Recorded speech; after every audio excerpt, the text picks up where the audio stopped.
আসসালামু আলাইকুম। এখন যেহেতু বৃষ্টির সিজন, তাই এই সিজনে কাজ করতে আমাদের একটা বিষয় নিয়ে বেশ সমস্যায় পড়তে হয়, আর সেই সমস্যাটা হচ্ছে জোক। এই জোকের নাম শুনলে অনেকে হয়তো ভয় পেতে পারেন, অনেকের হয়তো খারাপ লাগতে পারে, কিন্তু আমাদের তো ভয় পেলেও চলবে না, আবার খারাপ লাগলেও চলে না। এর কারণ হচ্ছে এই বৃষ্টি কাদার মধ্যেই খামারের এই কাজগুলি আমাদেরকে করতে হয়, এটা বাধ্যতামূলক। আজকে আমরা যেখানে কাজে যাচ্ছি এইটা হচ্ছে আমাদের মরিচের ক্ষেত। এইখানে আমরা মরিচ লাগিয়েছিলাম এবং কিছু বেগুন গাছ লাগিয়েছিলাম। তো আমরা মরিচ গাছগুলি আজকে উঠিয়ে ফেলবো, কারণ এই জায়গায় আমাদেরকে বীজতলা তৈরি করতে হবে। অর্থাৎ এখানে মূলত আমরা কিছুদিন পরে ধান লাগাবো, ওই ধানের চারাটাই আমরা এখানে দিব এবং এই জায়গাটাকে পরিষ্কার করব। দেখতেই পাচ্ছেন যে জায়গাটার অবস্থা কি, এবং জোকের কারণে ওরা এখান থেকে কাজ করতে পারতেছিল না, কারণ কিছুক্ষণ আগে এখানে বৃষ্টি হয়েছে। এই বৃষ্টির কারণে জোকের আনাগোনা একটু বেশি হয়েছে। তার উপরে তো আমরা এখানে এসেছি, মানুষের গন্ধ পেলে এগুলি একটু দ্রুত চলে আসে। তো আমরা চেষ্টা করতেছিলাম যে এখান থেকে জোকগুলিকে তাড়িয়ে দিয়ে তারপর আমাদের কাজগুলি সুন্দরভাবে শেষ করার জন্য। তো এটা করার জন্য আমরা যে কাজটা করি সেটা হচ্ছে লবণ এবং পানিকে একসাথে মিক্সড করে ওইটাকে আমরা স্প্রে করে দেই যেখানে আমরা কাজ করি, মানে যে জায়গাগুলিতে কাজ করা হয়। তো এটা দেওয়ার কারণে হচ্ছে যে ওই জায়গাগুলিতে জোক তেমন একটা আর থাকে না। এখানে প্রচুর পরিমাণে জোক, আপনাদের খারাপ লাগতে পারে, এই জন্য হচ্ছে আমরা সেগুলিকে দেখাচ্ছি না। তো এই জায়গাটাকে পুরোটা আমাদেরকে পরিষ্কার করতে হবে। আমরা ভাবছিলাম যে এটা হয়তো পরিষ্কার করতে পারবো না,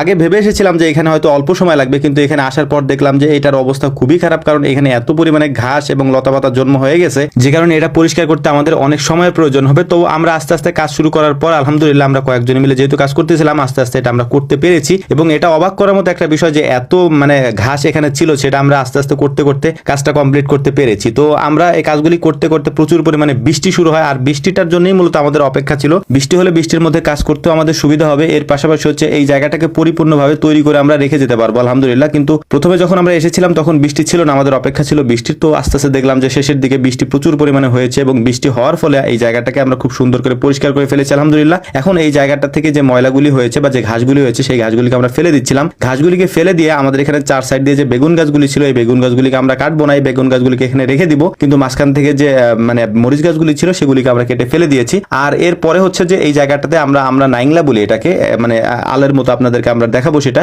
ওইটা দিয়ে টেনে এখানে যে বাকি ঘাসগুলো আছে সেগুলোকে আমরা ফেলে দেবো ইনশাআল্লাহ। তো আমরা যেহেতু অনেক আগে এসেছি, তাই হালকা নাস্তা আমরা এখানে করে নিচ্ছিলাম, কিন্তু তার মধ্যেই দেখলাম যে আমাদের আশেপাশে দিয়ে জোক দেখা যাচ্ছে। তো আমরা দ্রুত এখান থেকে খাওয়া দাওয়া শেষ করে চারপাশে যে বেগুন গাছ রয়েছে, এই বেগুন গাছে বেশ কিছু বেগুন রয়েছে, এই বেগুনগুলিকে আমরা ছিঁড়ে নেবো প্রথমে। এরপরে হচ্ছে যে মূলত আমরা এই নাইংলা দিয়ে এই জায়গাটাকে সুন্দর করে এখানে যে বাকি ঘাসগুলি আছে সেগুলিকে আমরা এখান থেকে ফেলে দিব এবং বেগুনগুলিকে সম্পূর্ণ এখান থেকে ছিঁড়ে নেবো, যেহেতু অল্প কিছু বেগুন এখানে রয়েছে। তো তারপর হচ্ছে মূলত আমরা যে কাজটা করবো সেটা হচ্ছে যে নাইংলার কথা বললাম, এই নাইংলা দিয়ে আমরা এটাকে টেনে সুন্দর করে জায়গাটা থেকে বাকি যে ময়লাগুলি আছে বা বাকি যে ঘাসগুলি আছে সেগুলিকে আমরা এখান থেকে ফেলে দেবো ইনশাআল্লাহ। তারপর পরিপূর্ণভাবে এটা তৈরি হয়ে যাওয়ার পর এখান থেকে আমরা এখন যাওয়ার চেষ্টা করছি আমাদের বাড়ির দিকে, কারণ আমাদেরকে আরো বেশ কিছু কাজ করতে হবে। তার মধ্যে অন্যতম হচ্ছে যে ধানের চারা আমরা এখানে ফেলবো, ওই ধানটাকে মূলত আমাদেরকে ভিজিয়ে রাখতে হবে একদিন পর্যন্ত, তারপর প্রসেস করে এটাকে আমরা এখানে নিয়ে আসবো এই বীজতলায় ফেলার জন্য মূলত। তো যাই হোক আলহামদুলিল্লাহ মোটামুটি